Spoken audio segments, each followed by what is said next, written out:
Okay, so this is functions week 10 of the first cycle of the year. So we are wrapping up this cycle this week. We'll do some workouts here and then start our brand new cycle in the following week. We'll probably do some tests this week and the following week too as well. So just trying to match it with the open. I know some of you guys are doing that, and trying not to kind of have too many interfering movements there. But basically Monday, we're going to try to finish off with our bench press, 5 sets of 5 here with the upper body strength. We're using the bench press. If you remember your numbers or are keeping track, which I hope everyone is, if you're not, make sure you're tracking. See where your numbers were at last week. If it felt good, shoulders felt good, felt strong with the movement, bump it up a little bit in weight. Let's see if we can challenge ourselves this one last week before we kind of switch things over into a new focus in the following week. When we finish that, our workout, AMRAP 12 dumbbell cleans, 200-meter row, just straightforward. This is going to be a little bit of strength, a little bit of endurance mixed in. We want to keep moving for those 12 minutes. So it's more about the kind of the endurance in here. The dumbbell cleans, I would say, like, shouldn't be super heavy, but something that will allow you to kind of do it in 2 sets or less today. So we want more of the endurance. I would say it's more 60% endurance in this and like 40% strength in today's workout, and just really kind of working on getting our cardiovascular system working in this workout today. That's Monday. Wednesday's workout, we got some strength and accuracy work. We're going to continue that kind of stability or the coordination work that we do on Wednesday.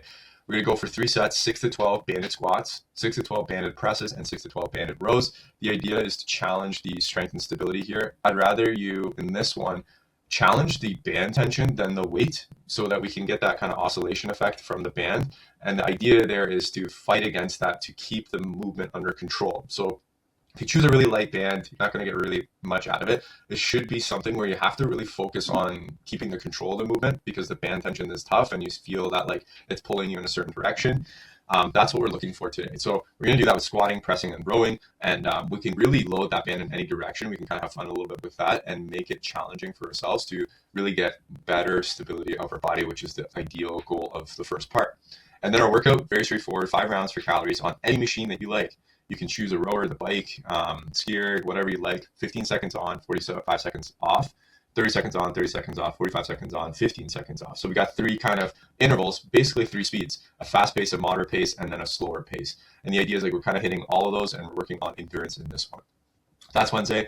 For the Thursday workout, putting a lot of our mobility work together and then just kind of transitioning into a new phase. We're working on a top pull-up hold. We're going to come up to the top and just hold that for 30 seconds, basically with our feet on the floor or any kind of progression that will help us assist us to get into that position. But we're basically doing an isometric there. We're trying to create tension and strengthen that upper body in that vertical direction because we do a lot of horizontal pulling, but we don't do too much of the vertical pulling. So we're going to get a little bit more practice on that today.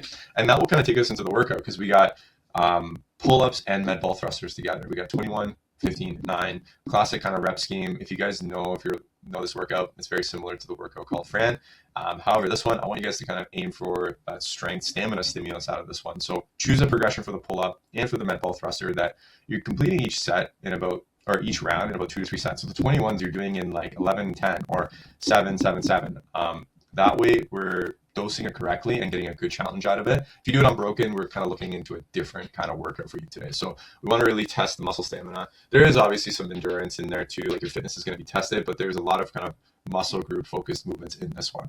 So in this workout, you'll feel the upper body and like that lower body really working with that. So challenge yourself on these 2 movements, but remember, we want to be around that 2 to 3 set mark to complete each kind of round there. When we're done Thursday, our Saturday workout, lower body strength, same idea, kind of like Monday. We're going to do some front squats, 5 sets of 5, building up to that heavy or tough set. This is kind of the last week of this before we kind of move on from that. Kettlebells or barbell, whatever you've been already using, just compared to last time, I would add a little bit more compared to the last time you did this. So that's the strength work. And then our workout will tie a little bit into it. We got it every minute on the minute for 10 minutes. The first minute, we're going to do deadlifts with a barbell, and then the second minute, we're going to do calories on any machine. So the main focus of this workout is specifically deadlifts. The rowing is going to be more of kind of the break, though your work load is still going to come from that calorie or the machines as well. So got to pace it appropriately, but don't let yourself kind of go at the cost of kind of losing form in your deadlifts. For the deadlifts, you want something that you can do about 4 to 6 reps in a row. So we're kind of challenging some strength, but we're also getting endurance because we're going through multiple rounds of this. Sumo deadlift's probably the best kind of position to kind of get more upright. However, if you need to, or if you want to, you can go into more of a conventional position too. If you want to use kettlebell or something different than a barbell, that's cool as well. But thought we could give something a little different today. Use a barbell. We haven't really done much barbell work today, or in our program this year. So fun little workout to start to do on Saturday, and then to finish off the week, we got our community WOD, teams of 2 or 3, 5 rounds for time, 20 dumbbell snatch, 35 cowbell, 50 sit-ups, 3-minute rest in teams of 2 or 3. So you can break that up however you want, reduce the weight on a dumbbell snatch or make it a hang snatch, and then reduce the range of motion on the sit-up, or do banded assisted sit-ups if that's a lot or sit-ups are challenging for you. So there's something for everybody in this workout. Dose it appropriately based on where you're at, so that you can get more of that endurance and that kind of fitness stimulus out of this one, rather than being stuck on one movement. Other than that, have fun with this week. We'll see you guys around, and then stay tuned for the new cycle coming up. I got some new stuff that I'm working on. Very excited to share it with you guys. Have a good one.